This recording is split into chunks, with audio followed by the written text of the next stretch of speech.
Sœur Nathalie Bécard, je suis religieuse xavière française et actuellement en mission au Vatican comme sous-secrétaire du secrétariat général du Synode.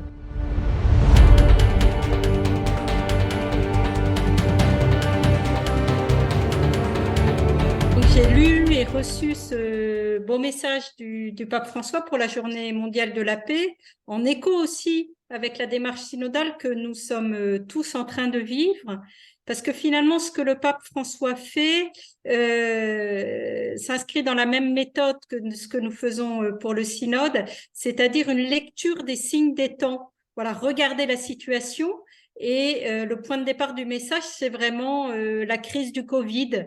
Voilà, prendre conscience de cette réalité, de ce que ça a fait émerger, de ce que ça a transformé.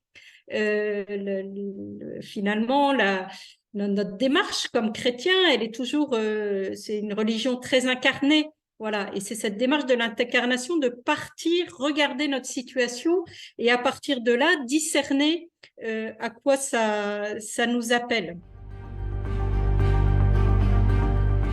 Prendre la mesure de l'importance, de l'impact de cette crise du Covid, de la pandémie qui est venue bouleverser beaucoup de choses, mais aussi mettre en lumière à la fois notre fragilité, notre vulnérabilité finalement, y compris dans certains pays ou contextes où on pensait parfois, on avait oublié cette vulnérabilité.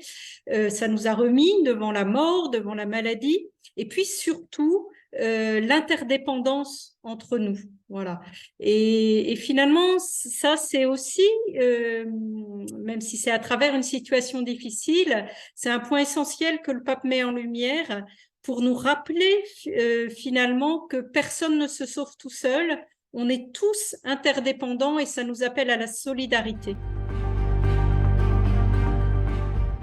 J'ai trouvé beaucoup d'échos entre ce message, en particulier le paragraphe 3, et toute la dynamique de Fratelli Tutti, cette encyclique sur l'amitié sociale et la fraternité humaine. Et finalement, voilà, vraiment en écho aussi avec la démarche synodale qui nous invite à nous reconnaître vulnérables, humbles. Le point de départ de l'Église synodale, qui est une Église de l'écoute, c'est reconnaître que personne n'a la vérité tout seul et que humblement, on doit marcher ensemble, discerner ensemble et chercher ensemble. Finalement, c'est un même mot qui est au centre de ce message de Fratelli Tutti et de la vision de la synodalité, c'est le mot ensemble. Voilà, marcher ensemble, chercher ensemble, discerner ensemble. Et c'est vraiment la route de la paix, elle passe par la prise de conscience qu'avant d'être des je, J-E, nous sommes un nous, N-O-U-S, une seule famille humaine, frères et sœurs en Christ. Et cet horizon de la paix, il ne peut se recevoir et se bâtir que si nous retrouvons cette primauté du nous, N-O-U-S, et en particulier dans l'Église, ce nous ecclésial, mais plus largement un nous ecclésial qui est à l'intérieur d'un nous humain, le nous de la famille humaine.